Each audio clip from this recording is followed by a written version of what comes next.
tocar em umas coisas do nosso dia a dia. Hoje eu vou na história, vamos tocar um pouquinho, eu vou ver como está nosso dia a dia com relação à adoração. Mas antes vamos estar orando ao Senhor, pedindo a direção de Deus mais uma vez. O assunto é muito agradável, mas precisamos que o Senhor venha nos iluminar com o seu Santo Espírito. Altíssimo Deus, mais uma vez nós erguemos as nossas vozes a Ti, Te bendizendo, Te exaltando, pois a Ti toda a honra e glória. E agora, sempre nós voltamos mais uma vez, e agora para entender a Tua palavra a respeito da missão e da visão de adoração, pedimos que o Teu Espírito Santo venha trazer iluminação ao Teu povo, para compreendermos, ó Deus, qual a nossa missão. Fale conosco, ó Deus. Não nos deixe com dúvida nessa noite, mas que Teu Espírito Santo venha estar trazendo esclarecimento a cada mente, cada coração. Em nome de Jesus. Amém.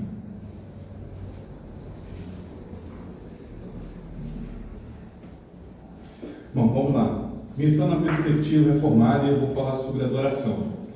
Bom, passa o primeiro slide aí, por favor. Estão todos conseguindo ler? Ou ver, pelo menos? Ler fica mais difícil, né? Porque às vezes fica complicado. Mas eu coloquei o Salmo 100, que é celebrar com júbilo ao Senhor todas as terras, servir ao Senhor com cântico de alegria, apresentar-vos diante dele com um cântico, saber que o Senhor é Deus, foi Ele quem nos fez e dele somos o seu povo, rebanho do seu pastoreio, entrar por suas portas com ação de graça e nos seus atos com hinos de louvor, render de graça e bendizer o nome, porque o Senhor é bom, a sua misericórdia dura para sempre e de geração em geração a sua fidelidade. O Salmo começa justamente falando a respeito de que somos convidados, somos chamados para louvar o Senhor. E aqui ele dá a razão por que devemos servir o Senhor. Por que devemos exaltar a Deus? Porque Ele é bom, porque a sua graça dura para sempre, porque Ele que nos criou. Ele vai dando aqui as razões por que devemos bendizer a Deus. E aí, nós podemos pensar, outro slide, por favor. Quando nós falamos de missão, e foi a visão que o Fernando nos trouxe aqui, a primeira coisa que vem à nossa mente, o primeiro texto é justamente esse aí, que é Mateus 28. Porque nós pensamos de missão no seguinte, no id. E a frase que nos diz isso, Mateus 28, vai nos falar sobre isso, ó. Ide, portanto, fazer discípulos de todas as nações. E a gente pensa, eu preciso pregar o evangelho, eu preciso ir. Mas no original não é nada disso. Aí que é o problema.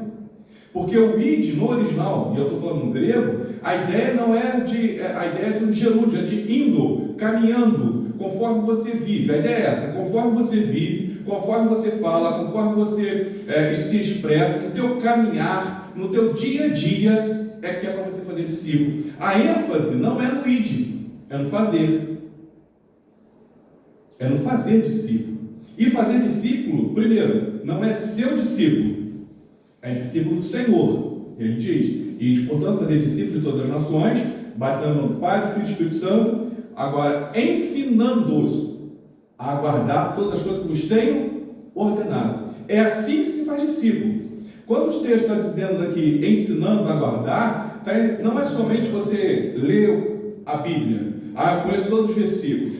Perguntar aqui vocês, não respondam, por favor, só uma pergunta retórica no início, depois vocês vão poder fazer as perguntas.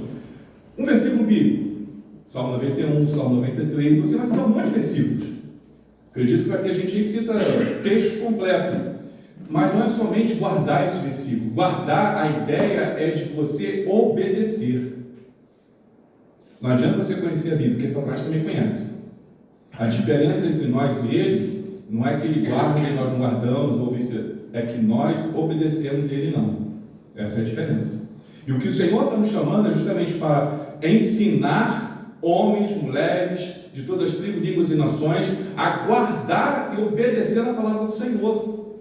Então, o id não faz diferença, porque você pode ir e não fazer nada. Você pode enviar uma pessoa para a China, fica lá 10 anos, depois de 10 anos ela retorna e você diz, e aí, como é que foi lá? Foi muito bom. Aprendi um monte de... A culinária deles lá é horrível. E aí, pregou o evangelho? Não. Mas você não foi? Então, eu fui. Mas não pregou? Não. Na mente da pessoa está só o id. Não é o id, é fazer. Essa é a primeira coisa. E aí vem o problema, né? Próximo slide. A nossa Nosso catecismo, a confissão de fé, nosso catecismo maior, a pergunta é bem conhecida, né, de todos: qual é o fim supremo e principal do homem? Essa é uma questão interessante. Por que que eu fui criado? Qual o objetivo de eu ter nascido? E a resposta: o fim principal do homem é glorificar a Deus e gozá-lo para todo sempre. Então, calma aí, não preciso ir. O negócio está melhorando. E então, versículo 17, Salmo 117, versículo 1: louvai ao Senhor, louvai todos os gentios, louvai todos os povos. O objetivo do homem, de ter sido criado, é louvar e adorar a Deus. Olha o que vai nos dizer, no próximo slide. Isso aí. John Piper, no seu livro, ele vai falar da seguinte forma: as missões não são o alvo fundamental da igreja. Como é que missões não é fundamental? Como é que pode? Mas eu tenho que pregar, Jesus mandou ir. Não é ir, é fazer. Esquece o id. É fazer. O id é a tua vida, é o teu dia a dia. É você fazer discípulo enquanto você respira. Esse não é o fundamental da igreja, não é o ponto máximo, que é o que as pessoas às vezes acreditam ser. Há uma pergunta, normalmente em seminário, ou melhor, no conselho de igreja ou no presbitério, quando alguém quer ser um seminarista, quer ir para o seminário, que é a seguinte: o conselho ou o presbitério pergunta: por que você quer ser um pastor? Por que você quer ser um missionário? E a resposta, se fizer isso para você, você já tem uma na mente. Não sou adivinho não, mas vamos lá.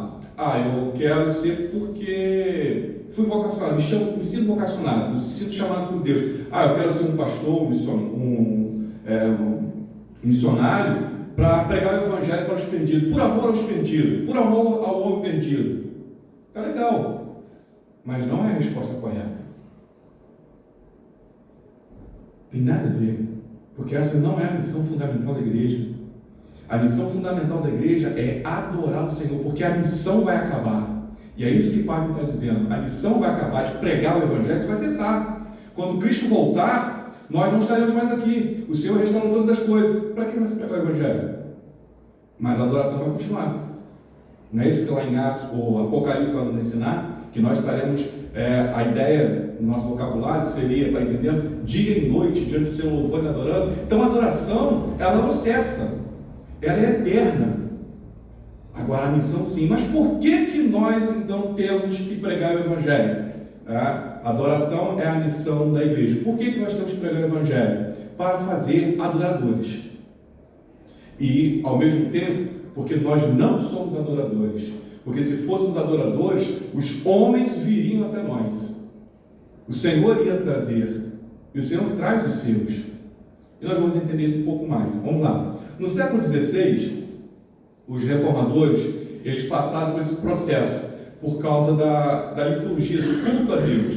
A igreja, no século XVI, a igreja católica apostólica romana, ela tinha vários rituais dentro da igreja que não condiam com as escrituras, como carregar a cruz dentro da igreja, as pessoas carregavam a cruz, entram com a cruz, fazer uns cânticos lá, muito elaborados, aquelas vozes, não sei nem, tanta parafernália que tem na igreja católica, não dá nem para dizer. Fora os acréscimos que eles colocaram com relação à palavra de Deus, que foram os sacramentos. Quantos sacramentos nós temos na escritura para o povo protestante? 2, que é batismo e santa ceia. Mas eles colocaram extrema-unção, casamento, penitência, e foram enchendo o culto de várias situações para agradar o povo. Mas só que o povo não participava, porque o culto também, até no Brasil, até no ano década de 60, aí do ano do século passado, né, era em latim. O povo ia para o culto e nada. Porque o padre chegava, falava em latim, e virado, estava sempre de costas para o público, para o povo, e o povo, do jeito que entrava, saía sem entender nada. Quando surgiu a reforma com Lutero, e Lutero ele não queria se desvincular da igreja. Tá? Lutero não queria sair da igreja católica, nada disso. O que ele queria era tirar as coisas que estavam erradas, os acréscimos que o homem colocou a respeito na palavra do Senhor, ou no culto para o Senhor, que era a simonia, que é a venda de salvação, a compra de salvação, ou a compra de cargos eclesiásticos, as indulgências, tá? Várias outras coisas, várias relíquias que a Igreja Católica havia colocado, que fazia parte do culto. Então, os reformadores olharam e disseram assim: poxa, calma aí, isso não faz parte do culto, como está isso aqui? Isso aqui não está nas Escrituras, isso também não está. E começou então o rompimento, rompeu-se. Aí surge a Igreja Protestante. Começou justamente por causa de culto. Culto é fundamental, adoração. E aí nós temos a nossa confissão de fé, pergunta, na verdade, a 21, a nossa confissão diz assim: a luz da natureza mostra que é um Deus, que tem domínio e soberania sobre tudo, que é bom e fez bem a todos, e que, portanto, deve ser temido, amado, louvado, invocado, crido e servido de todo coração, de toda alma e de toda força. Mas o modo aceitável de adorar o verdadeiro Deus é instituído por Ele mesmo, e tão limitado pela sua vontade revelada que não deve ser adorado segundo as imaginações e investigações dos homens, ou sugestões de Satanás, nem sob qualquer representação visível ou de qualquer outro modo não prescrito nas Sagradas Escrituras. Segundo, que continua, tá? O culto religioso deve ser prestado a Deus, Pai, o Filho e o Espírito Santo, e só a Ele. Não deve ser prestado nem aos anjos, nem aos santos, nem qualquer outra criatura. Nem depois da queda deve ser prestado a Deus pela mediação de qualquer outro, senão Cristo. A nossa confissão foi escrita justamente depois da reforma, mas ela ainda está naquele calor da reforma, e eles estão combatendo justamente isso. No primeiro slide que nós vemos a respeito da reforma, ele está dando algumas características de Deus, o como nós devemos adorar o Senhor e por quê. Porque Ele é amável, porque Ele é fiel, porque Ele é bondoso, porque Ele é misericordioso, e assim vão sendo ali descritos vários atributos do Senhor, são descritos ali para que o povo possa adorar o Senhor. Só que o povo, ele vai se corromper. Assim como a Igreja Católica se corrompeu, e a confissão já está prevendo isso, prevendo no sentido do futuro, porque eles já estavam vivendo essas coisas. Por isso eles estão escrevendo que a igreja não deve se curvar nem criar imagem, que isso faz parte do segundo mandamento, que os primeiros mandamentos, os 4 primeiros mandamentos do decálogo: não terás outro Deus, não farás para ti imagem, não tomarás nome do seu teu Deus, e guarda o sábado, é a respeito de adoração, é de como o povo deve adorar a Deus. Primeiro mandamento: não terás outro Deus diante de mim, é para você saber que só existe um Deus que deve ser adorado. Segundo mandamento: como eu devo de adorar? Não fazendo imagem, não criando nada, nem imagem do céu, nem imagem da terra. Terceiro, que eu devo de respeitar esse Deus, como eu devo de me colocar. Eu não posso usar a minha vida cotidiana, a minha vida para me apresentar diante de Deus de qualquer maneira. Eu não posso fazer isso. Eu tenho que saber diante de quem eu estou. E isso é extremamente importante, porque o povo hoje não sabe a presença de quem está. E sabe que o povo sabe adorar? Você não sabe a presença de quem está? Aí nós vamos ver uma situação interessante, vamos lá? Que os nossos reformadores eles vão surgir com o chamado princípio regulador do culto. E aqui nós temos, o princípio regulador do culto seria, uma forma bem mais simples, o que nós chamamos de liturgia, tá? Liturgia. E aí, algumas pessoas nesse momento, alguns começaram a debater: não, isso pode no culto, não pode no culto, isso pode, não pode. E teve que ter alguns problemas, teve que ter um parâmetro. E aí nós temos aqui: o que não é proibido nas Escrituras é permitido no culto, que é o princípio normativo de culto. Nesse princípio aqui, nesse verdinho, então, o que não é proibido na Escritura é permitido no culto, funciona da seguinte forma: eu posso dar cambalhota na igreja? Tem algum versículo na Bíblia que proíbe isso? Não. Então eu posso. Se não é proibido, eu posso. Eu posso entrar na igreja com vela e ficar o tempo todo com vela na mão? Tem algum versículo bíblico que proíbe isso? Não. Então eu posso. Com essa mentalidade, a igreja foi colocando algumas coisas que não pertencem à palavra de Deus. Com essa mentalidade: se a Bíblia não proíbe, eu posso. É claro, tem alguns versículos, alguns textos da Bíblia que nos mostram proibições diretas. Não pode ter imagem, e assim por diante.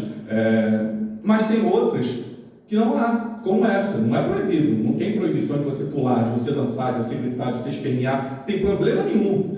Tem alguma coisa que proíba isso na Escritura? Não existe versículo bíblico que proíba isso. E aí as pessoas foram, quando eu estou falando, acrescentando algumas coisas.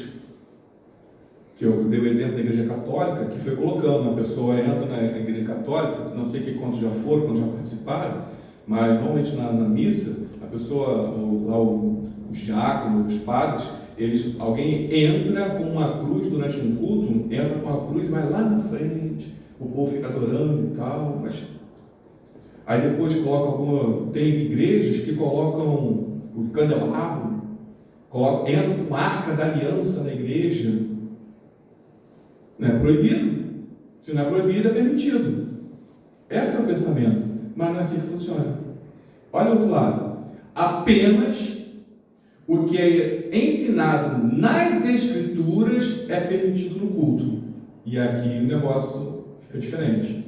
Porque o que a Bíblia permite? Posso dar cambalhota no culto? Não. Por quê? Porque a Bíblia não permite.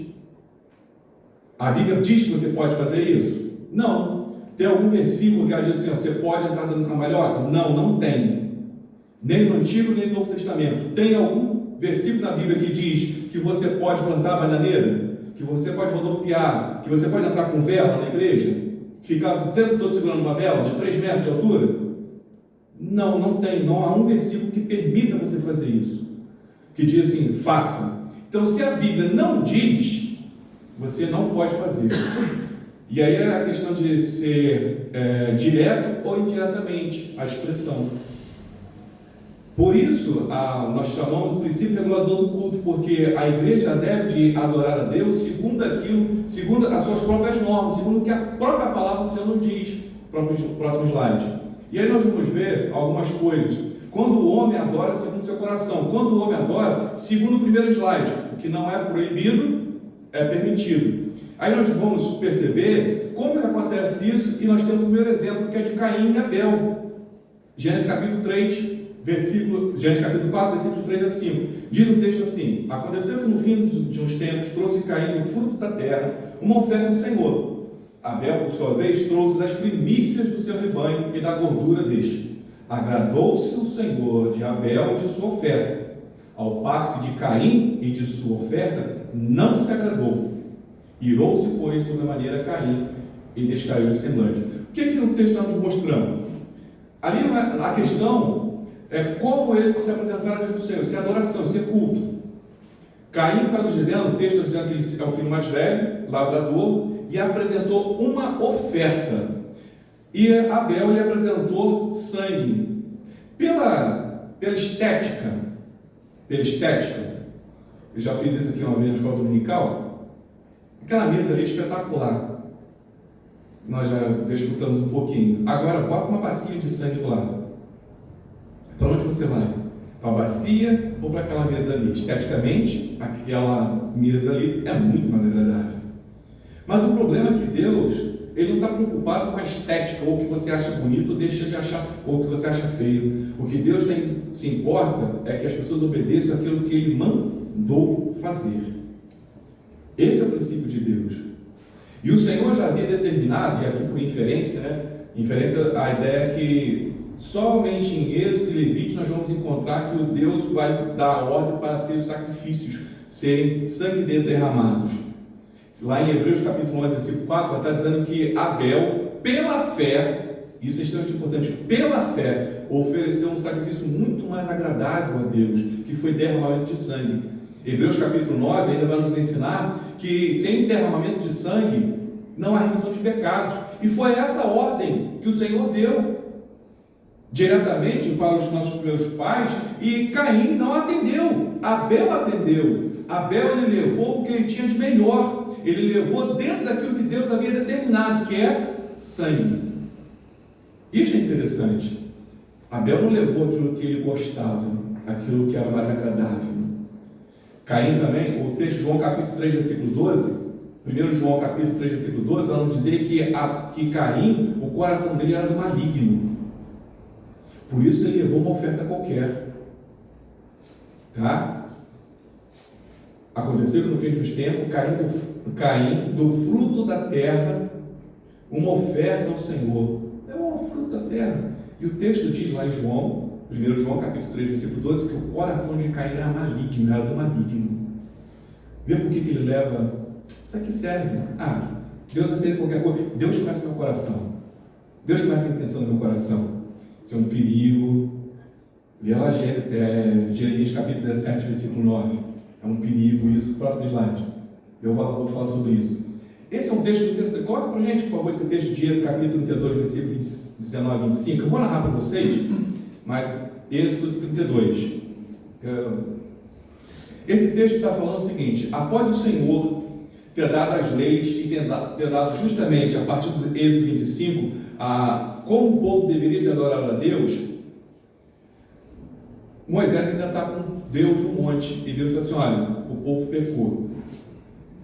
O povo peca contra Deus levantando um bezerro de ouro. E esse é um texto muito interessante. Êxodo 32, isso.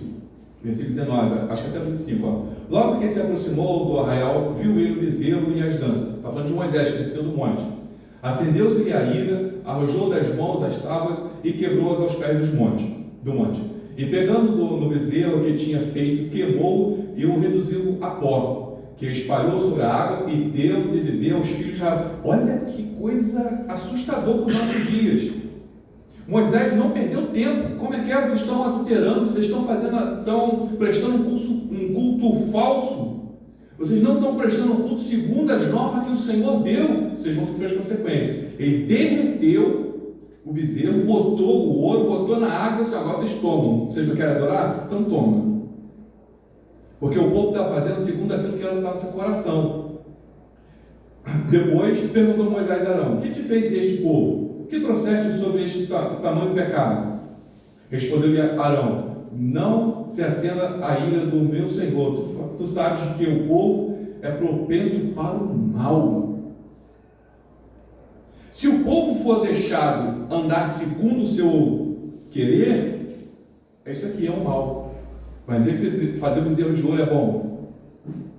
Foi algo terrível, né? Mas, pois me disseram: faz Deus o que vão adiante de nós, pois quanto a este Moisés, o homem que nos tirou da terra do Egito, não sabemos o que há de ter acontecido. Então ele disse: quem tem ouro, tire, terá-nos lançar o fogo, e assim nasceu esse bezerro. Vamos lá, próximo, quero rapidinho aqui. Vendo Moisés que o povo estava desenfreado. O povo é mau e desenfreado porque anda segundo o seu coração. Quando não tem parâmetro, quando ele quer andar segundo as suas normas, quando ele anda no princípio normativo de culto, não nos princípios do culto.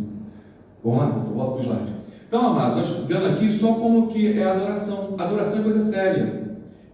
Adoração, o Senhor ele não abre margem para você dizer como você quer adorar. O Senhor ele determina como ele quer ser adorado. Isso desde o Antigo ao Novo Testamento. Olha lá em Levítico, nós temos aqui o texto. Nadab e Abiú, olha só, Nadab e Abiú era filho de Arão, sobrinho de Moisés, sangue azul, sangue nobre. Olha que peça, né? Eles eram sacerdotes, porque o sacerdócio era algo passar de pai para filho, que pertencia somente à tribo de Levi. Somente a tribo de Levi poderia ter levitas. Nenhuma outra tribo poderia ter. Então essa história que tem levita na igreja tal, levita, não sei o que, isso não conta não, tá, irmãos? Não conta porque você também não é levita, tá? Só se for misterênico, para poder levitar. Aí tudo bem, mas você é apenas um adorador, você é um adorador. Tá? Levita tem que ser da tribo de Levi. Então esses dois nobres homens de sangue azul, Nadab e Abiú, filhos de Arão, tomaram cada um o seu incensário, e puseram nele fogo. E sobre este incenso o trouxeram fogo estranho perante a face do Senhor, o que não lhe ordenaram. Olha que acho interessante, amados. O Senhor já havia prescrito como que o povo deveria de adorar. Mas o que Nadab e Abiú fez? Vamos levar esse fogo aqui, porque nós estamos aqui no calor da situação, e Deus vai aceitar. E eles foram fulminados, morreram. Quando tentaram entrar no tabernáculo, no altar do Senhor, eles morreram. Por quê? Porque estavam levando fogo estranho? Não. A questão não é o fogo estranho. A questão é que estava em vermelho, porque Deus não ordenou. Deus não falou que poderia levar. Então, se Deus não ordena, não pode ter. É a segunda regra que estamos falando lá. E assim é o culto. O culto do Senhor é ordenado por Ele. Amados, o Senhor ele abre margem nas Escrituras para várias coisas que o homem pode escolher. Você pode escolher o tipo de cabelo, como você vai pintar, como você vai cortar. Você pode escolher é óbvio, tudo tem influência divina, tá? Eu estou falando aqui no nosso aqui, mas eu creio que Deus está sob controle sobre todas essas coisas. A cor da camisa, você tem liberdade para escolher o carro que você quer comprar, a faculdade, tudo isso.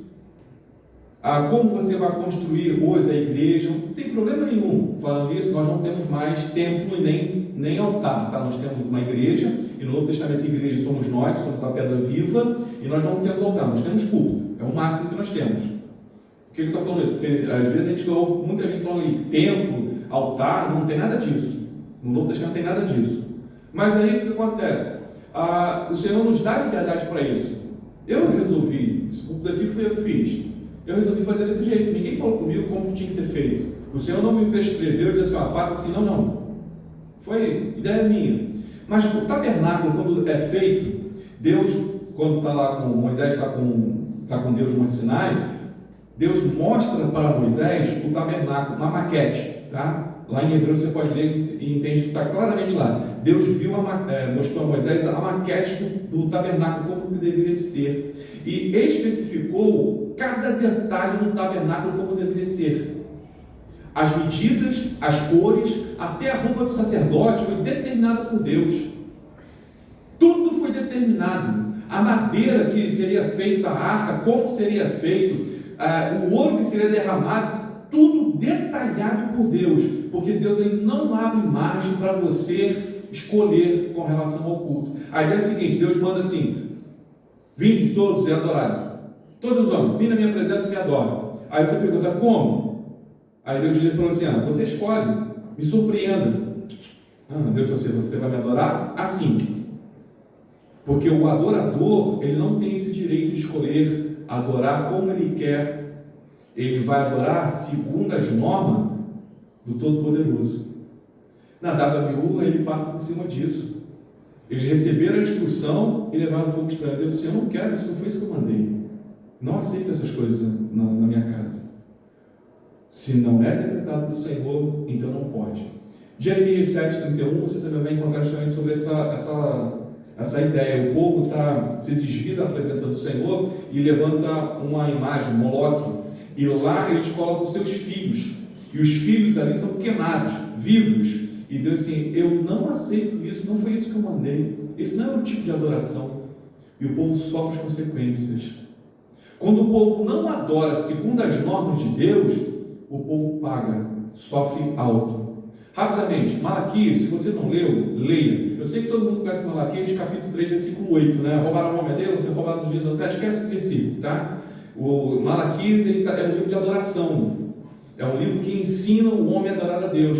E no capítulo 1, versículo 6 em diante de Malaquias, o Senhor diz assim: olha, vocês dizem que eu sou pai, vocês dizem que eu sou Senhor, mas onde está a minha honra? Como pai, como Senhor? Porque vocês estão trazendo ofertas que eu não pedi, não. Olha o tipo de bezerro, de ovelha que vocês estão trazendo. Vocês estão colocando no altar pão imundo. Vocês estão colocando no meu altar ovelhas danificadas, aleijadas. Como é que fica isso? Foi isso que eu pedi? Porque o Senhor determinou como que deveria ser as ofertas. Um cordeiro tinha que ser macho de 1 ano, sem defeito, sem mancha. E o povo agora, Deus sabe todas as coisas. Qualquer coisa que te levar, Deus vai aceitar. Não faça isso. O texto ainda continua dizendo assim: queria eu que tivesse um homem de verdade. Ele está falando de sacerdote, um homem de verdade, que apagasse o fogo do altar e fechasse as portas, porque eu não suporto mais o culto de vocês. Já viu aquele momento enfadonho, que o cara está falando, e dá meia volta, 2 horas de volta, e não sai nada? E a gente começa a ficar assim? Por isso que eu estou andando rápido, você fazer isso. Esse enfadonho, Deus está fazendo isso com o povo. Vocês estão o quê? Cara, não presta para nada, vocês estão fazendo aí. Estou enojado. Tomara que isso feche. Imagine Deus falando para fechar a igreja. Mas por quê? Porque o povo está adorando de modo errado. Está adorando segundo o seu querer. Está colocando no culto aquilo que lhe agrada, aquilo que agrada o homem. E é o que nós temos visto hoje nos nossos dias. Por isso eu falei que ia tocar num assunto complicado. Olha para as nossas igrejas. Olha para as nossas, por esse evangelho que tem sido ministrado. Pois as igrejas têm Charles Hagen Spurgeon, do século XIX, ele dizia o seguinte: chegará um tempo em que nós não teremos pastores no púlpito, mas teremos palhaços. Só você olhar na internet, amados. Tinha um rapaz vestido de Capitão América no púlpito que era para pregar. Sabe? É isso que as escrituras nos ensinam? É assim que deve se pregar? Ah, mas é para atrair os jovens. Atrair os jovens? Que tipo de jovem eu quero atrair? A Bíblia nos diz que nós temos que ser sal e luz. Eu não tenho que ser igual a eles. Eu não tenho que pensar igual a eles. O cristão é diferente, por isso ele tem uma norma de culto, de louvar e adorar a Deus. Ele não está adorando qualquer um. Ele está adorando o Criador do universo. Ele não apresenta a Deus o que Ele quer, como Ele quer. Ele se apresenta a Deus de acordo com o que Deus determina. Quando você chega na presença do Senhor de qualquer forma, segundo o teu querer, Deus rejeita o teu louvor, a tua adoração, tá? Se você não sabia disso, fica sabendo. Caim. Só você lembra de Caim. Eu sou Caim ou sou Abel? Quando eu me apresento diante do Senhor, eu estou sendo Caim ou estou sendo Abel? Estou sendo Nadab ou Abiú? Quem eu estou sendo? Porque a nossa vida é coisa séria. O Senhor determinou como tem que ser. Hoje as nossas igrejas têm coisa que não faz parte. Não faz parte. Vamos lá. Próximo. Então aqui nós temos alguns elementos do culto, segundo as Escrituras, tá? Vamos lá. Depois a gente pode abrir mais o leque. Primeiro, que o culto tem que ser racional. Paulo escreveu em Romanos capítulo 12, versículo 1. Consegue ler aí vocês? Vocês não lê mais ou menos? Então, eu vou só narrar para vocês. Paulo então está mostrando que o culto tem que ser racional. O que é isso? Você tem que saber o que você está fazendo. Tá?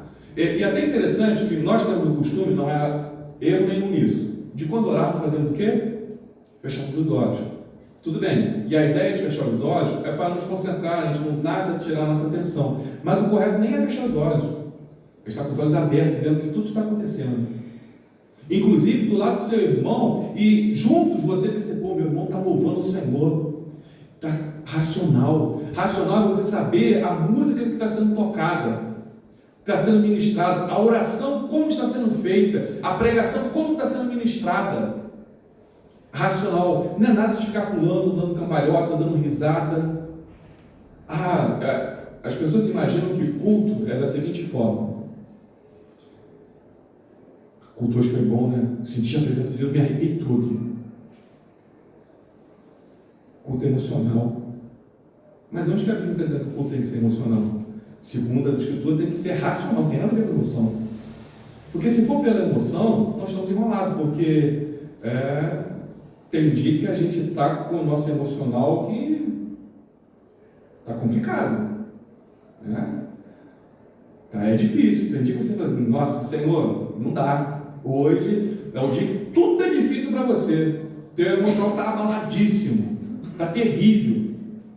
Aí você não vou louvar a Deus, não. Tem gente que pensa da seguinte forma: vou na igreja hoje porque eu estou muito triste, muito desanimado, porque o meu emocional não está bom. Mas desde quando você tem que estar alegre para vir louvar o Senhor? O Senhor nos chama para adorar em todo tempo, em qualquer momento, em qualquer circunstância. O basta que o seu culto tem que ser racional, porque se for emocional, você está enrolado, meu amigo. Não dá. Então o culto tem que ser racional. Você tem que saber o que está acontecendo no culto. Você tem que entender o que acontece. Outro, segundo, o louvor. A Bíblia nos chama para isso, desde o Antigo Testamento e o Novo Testamento. O que mais nós temos é o louvor a Deus. Nós devemos louvar o Senhor. Esse é Salmo 96. Cantai ao Senhor um cântico novo, cantai ao Senhor todas as terras, cantai ao Senhor. Os salmos, então, ele expressa isso com muita veemência, ele dá muito enfoque nisso: cantai ao Senhor. Sempre essa ideia de insistência, mostrar, reforçar que o povo deve adorar a Deus em todo tempo. Isso é muito interessante, porque o louvor é algo que fica na mente dos amados irmãos. A mensagem não. O pastor vai pregar, pode pregar 2 horas. Se você perguntar no outro dia o que o pastor pregou, os membros não lembram nem o texto que foi lido, mas a música pode ser certeza que vai lembrar. Então o louvor é importante, faz parte. O próximo texto, o próximo slide, vai nos mostrar Colossenses capítulo 3, versículo 16, que Paulo falando justamente sobre isso, como que devemos comportar. A última parte só, né? Louvando a Deus com salmos, hinos, cânticos espirituais, com gratidão no vosso coração. Olha o que ele usa, com salmos. É muito interessante porque salmos é justamente o livro de canções, de hinos do Antigo Testamento, e deve ser até hoje, deve ser usado. Óbvio que temos hoje cânticos, temos cânticos espirituais, sem problema nenhum, pode ser feito isso, desde que os cânticos sejam extremamente bíblicos. E por que isso? Quando cantamos, tem um problema sério, que nós não podemos confundir as pessoas da Trindade, Pai, Filho e Espírito Santo, porque tem músicas que às vezes você começa a falar de Deus e fala que Deus morreu na cruz. E a gente canta achando isso lindo. Bota aí pra gente, por favor. Graças te dou, Pai, pelo preço que pagou, sacrifício de amor que me comprou, ungido do Senhor. Quem morreu na cruz? Foi o Pai? Na minha Bíblia diz que foi o Filho, foi Deus Filho. E às vezes a gente canta sem perceber. A gente passa por cima desses detalhes, porque a melodia é linda. Irmãos, a melodia pode ser espetacular. Pode tirar. Mas se a letra não estiver de acordo com as Escrituras, é coisa gravíssima. Então, por isso a liturgia faz parte, na igreja presbiteriana, faz parte do pastor. O pastor está, artigo 35 da nossa Constituição, tá? Que a liturgia pertence ao pastor. É claro que o pastor, às vezes, ele pode abrir para outras pessoas fazerem e ele examinar. O correto, quando o louvor vai ser entoado, é o grupo de louvor, ele apresentar as músicas, ou o pastor mesmo escolher as músicas. Ó, vocês vão cantar esse final de semana essas músicas. Por quê? Porque o louvor ele tem que ter uma conexão com a pregação. Não pode ser afastado. Vamos lá, vamos dizer que os irmãos vão escolher, os grupos de louvor vai escolher 3 cânticos de guerra, né, que a gente chama de guerra. Beleza, cantou, então, mas o pastor vai pregar sobre arrependimento. Cantou sobre vitória, o pastor está pregando sobre arrependimento. Calma aí, mas que bicho é esse? Então, a liturgia, isso é extremamente importante. A liturgia ela não é feita de qualquer maneira, ela não é feita para. Ela tem início, meio e fim. Por quê? Há o prelúdio. Porque para que serve o prelúdio? O povo chega na igreja, sabe a hora que começa? Na nossa igreja, às 6 horas. Então, faltando 5 minutinhos, 2 minutinhos para começar o culto, o que os membros devem fazer? Sentar,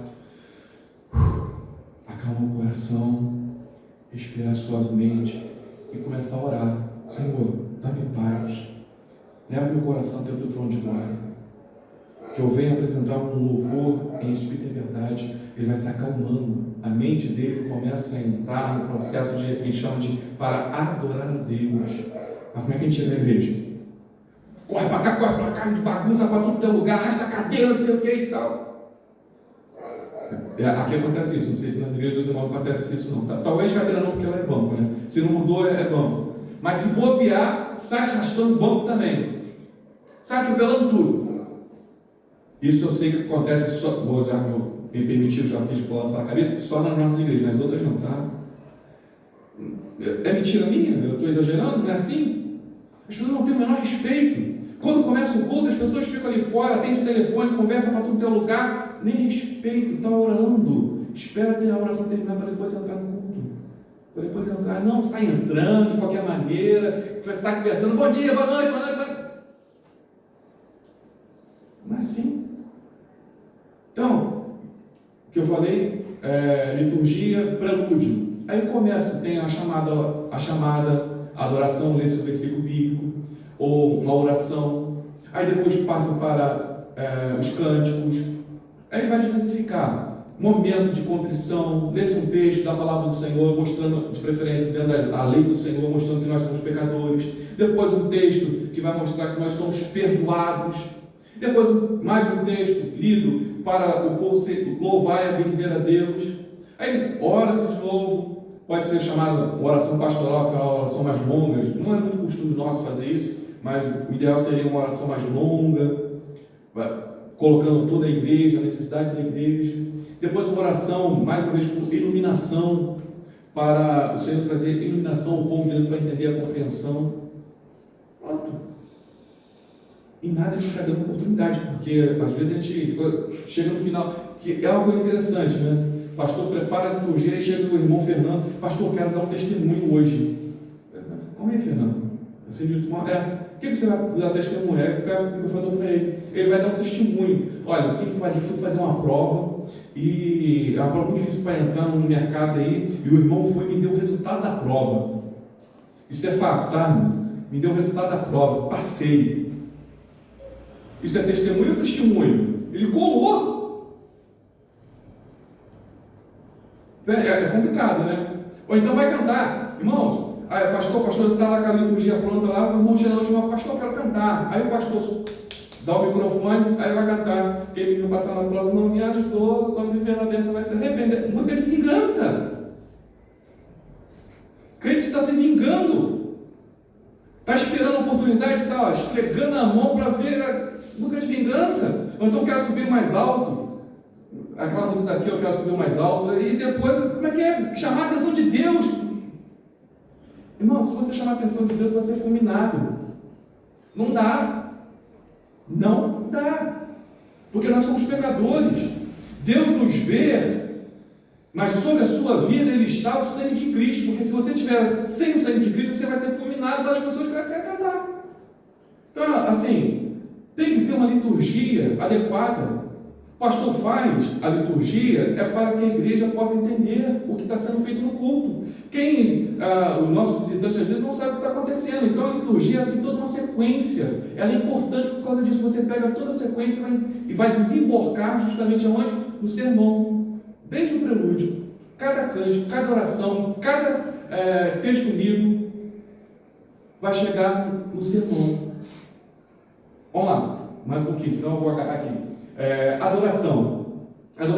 A expressão adoração, tanto no hebraico quanto no grego, é a ideia de prostrar-se ou fazer reverência a alguém.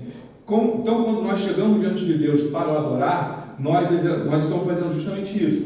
Então, as músicas, elas têm que falar não da vontade do homem, ela tem que falar dos atributos de Deus. Olha a nossa confissão como ela fala. Há um só Deus vivo e verdadeiro, o qual é infinito em seu ser e perfeições. Ele é espírito puríssimo, invisível, sem corpo, menos ou paixões e imutável, imenso, eterno, incompreensível, onipotente, onisciente e santíssimo, completamente livre e absoluto, fazendo tudo para a sua própria glória e segundo o seu conselho e sua própria vontade, que é reto e imutável, cheio de amor e gracioso, misericordioso, longânimo, muito bondoso e verdadeiro, remunerador dos que o buscam e, contudo, justíssimo, terrível em seus juízos, pois odeia, presta atenção, odeia, Deus é um Deus irado, a Bíblia nos fala que Deus é um Deus irado, tá? Odeia todo o pecado, de modo algum terá por inocente o culpado. Então aqui tem alguns atributos do Senhor. As músicas, o louvor, a adoração, ela tem que falar dos atributos de Deus. Nós cantamos os hinos aqui, logo no início, para quem não chegou. O primeiro foi baseado em Romanos capítulo 11, versículo 32, né? Como insondáveis são os teus pensamentos, né? Bíblico. Aí depois, no último, nós cantamos o hino número 11. Qual é ali o objetivo daquele hino? Qual atributo ele está exaltando de Deus? A santidade de Deus. Santo, santo, santo. E ele vai, Deus onipotente.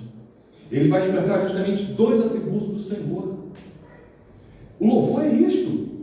Nada de ficar, Senhor, restitui, meu Deus, restitui tudo que eu perdi. Irmão, cuidado com isso. Porque sabe o que você perdeu? A partir do momento que Jesus te salvou, você perdeu o inferno.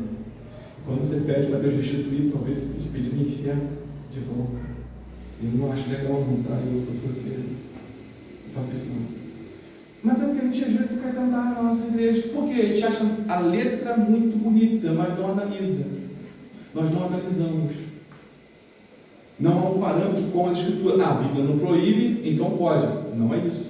O princípio regulador do culto é se a Bíblia não está expressa na Bíblia, não pode. Esse é o princípio. Vamos lá. Oração. O culto tem oração. A oração está muito próximo junto da música, tá? Porque aquilo que você olha é aquilo que você cria.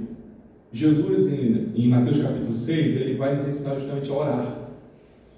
E Paulo, em Romanos capítulo 8, ele diz que nós não sabemos orar como convém. Interessante isso, nós não sabemos orar como convém. E o Senhor, Jesus diz: Pai nosso que está no céu, santificado seja o teu nome. O que é isso? A primeira coisa que nós temos que entender: na presença de quem eu estou, quem é Deus e onde Ele está. Quando Jesus está ensinando a oração para o povo, Ele está ensinando no aramaico, que é a língua do povo. O povo falava o aramaico naquele período. Então, Deus está chamando todos os discípulos e está dizendo: olha, vocês vão orar assim de uma forma muito natural. Pai nosso que está no céu. Todos deveriam fazer essa oração. Mas o que Jesus está nos ensinando é que Deus, Ele é diferente da criação. Ele é totalmente diferente da criação. Ele não é como eu e você. Por isso ele inicia: Pai nosso que está nos céus. Onde Deus está? No céu. E Ele é santo. O Salomão, quando ele escreve Eclesiastes, ele diz assim: guarda os pés ao entrar na casa do Senhor. Você tem que saber na presença de quem você está. Você não está na presença de um homem qualquer. Malaquias, capítulo 1, versículo 6 em diante. Você não está na presença de um homem qualquer que pode ofertar qualquer coisa. Não. Você está diante de Deus. Você deve te apresentar-se a Ele com um culto racional, com a sua vida, o melhor. Então você tem que saber na presença de quem você está. E aí tem a questão da oração, que é muito comum. Os defeitos que nós estamos falando ao mesmo tempo, embarcando aqui, a gente pede oração, pedir a irmã Gabi que faça oração, e todo mundo começa a orar. Todo mundo começa a orar, todo mundo junto. Mas eu pedi a irmã para orar. Sabe o que acontece? Eu não estou ouvindo o que ela está orando. Eu não sei se o que ela está orando está baseado nas Escrituras. E no final, como é que eu vou dar amém? Porque amém é concordância. Se todo mundo orou junto, deu um problema, porque a oração, quando alguém se levanta para orar, ou convidado para orar, tem situações aqui interessantes. Primeiro, ele está representando todo aquele povo. Tá? Pedir a irmã Gabi para orar, ela está representando todos nós. Segundo, na oração dela, ela não pode usar a primeira pessoa singular. É a primeira pessoa do plural, porque ela está nos representando. Então, Senhor, nós te adoramos. Senhor, nós te bendizemos. Senhor, nos abençoe. Senhor, muito obrigado. Senhor, eu te agradeço. Isso não existe. Isso é oração pública. Pública é na primeira pessoa do plural, porque é uma representação. Então nós devemos saber diante de quem nós estamos, porque isso faz parte do culto. As Escrituras vão nos ensinar sobre isso, que o povo orava. Paulo ora. Paulo está sempre orando para o povo, mas ele nunca coloca voz, nunca ele coloca eu, é sempre nós. Porque a oração é importante. A outra situação, que já tem a ver com a música, é de você não confundir as pessoas da Trindade, a obra da Trindade. Você não pode confundir o Pai, o Filho e o Espírito Santo, porque o Pai não é o Filho não é o Pai, e o Pai também não é o Espírito. O Filho não é o Pai nem o Espírito não é o Pai nem o Filho. E as pessoas confundem. Faz a mesma coisa. Pai, eu te agradeço pelo teu sacrifício na cruz do Calvário. Deus não morreu na cruz. Quem morreu na cruz foi Jesus. São situações interessantes, porque deve ser ensinado isso. E quando a pessoa vai para o campo missionário, é que eu estou expressando dessa forma, ele vai encontrar a diversidade, vai encontrar coisas erradas, ele tem que ensinar. Mas para ensinar ele tem que saber. E isso começa aqui dentro, porque a nossa principal missão é adorar a Deus. E se você adorar do modo errado, Deus não aceita o teu louvor. Não vem com essa: Deus sabe meu coração, Deus conhece meu coração. Eu sei, esse é o perigo. Esse é o perigo. Então a oração é importante. Quer conhecer uma igreja? Preste atenção na oração da igreja. Preste atenção. Quer saber se a igreja ela tem conhecimento bíblico? Preste atenção na oração dos membros da igreja. Só isso. Vou dar aqui uma colinha para vocês. Quando alguém chama para orar, e de preferência, que Deus te abençoe, você ore depois do texto lido, use o texto lido como base da sua oração. Aquele texto que nós lemos, Salmo 26, Salmo 96 ou Salmo 100. Senhor, nós vamos cantar agora, exaltar o teu santo nome, que as tuas maravilhas venham ser derramadas no meio do teu povo. Senhor, abençoe o teu povo para que a tua glória venha resplandecer. Porque o Senhor, quando o Senhor se manifesta, o teu povo te bendiz, o teu povo te exalta, o teu povo te adora, a tua glória se estende por toda a terra. Usa os próprios textos bíblicos. Nós te adoramos, santo, santo, santo, ó Deus onipotente. Senhor, nós te adoramos porque tu és santo, santo, santo. Porque tu és onipotente, onisciente, onipresente. Você está usando justamente a música como oração. Usa cola. Não há problema não. Aqui não há problema não, tá? Para fazer prova aqui não. Então, não podemos confundir as pessoas da Trindade. Nós temos que saber distinguir. Porque se nós não sabemos distinguir, nós vamos apresentar coisas erradas ao Senhor. Vamos estar sendo como Nadab e Abiú. Por último, na pregação. Tá? É o Senhor que estabelece o culto como tem que ser. Então tem pregação. A pregação da palavra tem que ser anunciada com fidelidade. Romanos capítulo 10, versículo 17. E assim a fé vem pela pregação, e a pregação pela palavra de Cristo. Eu sei que hoje, nos nossos dias, as pessoas têm feito de tudo para poder dizer que é modo de pregar, né? Faz coreografia, faz dança, não sei o que e tal, isso não faz parte do culto, isso é normativo, não princípio litúrgico. A pregação, o fiel, só vai haver arrependimento através de um meio, que é a pregação. Esse foi o meio que Deus escolheu para que os perdidos cheguem ao arrependimento. Não é coreografia, não é teatro, não é dança, não é nada disso. Tudo isso pode ser usado, não no culto público, pode ser usado na praça, pode ser usado em outras coisas, mas não no culto público. Mas a pregação é o único meio que Deus determinou que deve ser feito para chegar ao arrependimento, para que a mensagem de arrependimento chegue ao coração do homem. Não há outro meio. Segundo a Escritura, não há outro meio. O único meio é esse. João capítulo 4, versículo 19 em diante, João tem um encontro com a mulher samaritana. Tá? E nesse encontro, Jesus está com sede, porque andou muito, parou no poço, e a mulher começa a conversar com Jesus. Jesus sabia tudo que passava com ela. Ela ficou meio assim: o que esse judeu está falando comigo? Aí Jesus vai pedir água e diz: mas ela, Senhor, tem água aqui, então se eu te der água de beber, ou se aquele que beber água eu der, jamais terá sede. Então eu quero essa água. E ela começou a falar e levou o assunto teologicamente. Mulher inteligente. Ela levou e disse: Senhor, nós adoramos aqui em Samaria, mas o judeu disse que ela é em Jerusalém. Onde nós devemos adorar? E Jesus disse para ela assim: vós adorais aquilo que não conhece. As igrejas estão assim. Pessoas que vêm para o culto sem conhecer a Deus. E aí só a misericórdia de Deus. A pessoa entra e sai sem adorar a Deus, porque não conhece. Porque não tem como adorar a Deus se não conhecer. Se não conhecer a Escritura, como é estabelecido o culto que Ele determinou. Isso está lá desde Êxodo, tá? Êxodo capítulo 25, você vai pegar ali, Deus estabelece como tem que ser o culto. Aí o povo vai e coloca no coração aquilo que ele quer fazer. A Bíblia não proíbe, então vamos colocar. Não é que a Bíblia não proíbe. É Deus que diz que não pode. Se Deus diz que não pode, não pode. Então Deus não aceita fogo estranho. Não tente colocar no culto aquilo que Deus não aceita, aquilo que não está prescrito nas suas Escrituras, aquilo que não é anunciado, nem no Antigo, nem no Novo Testamento. Não tente colocar vela na igreja. Não precisa. Não tente entrar com uma arca, fazer uma arca da aliança e colocar. Não precisa. Cristo, Ele cumpriu toda a lei por nós. Agora o nosso culto ele é muito mais direto. Fiz aquele que eu disse para vocês rapidamente. Ele é muito mais direto. Você não precisa dessas coisas. que você precisa entender é que você tem que adorar a Deus conforme Deus determina e não segundo o seu coração. Acho que termina aí, por favor. Vai rapidinho, viu? 35 minutos. Abro para perguntas se assim alguém quiser fazer.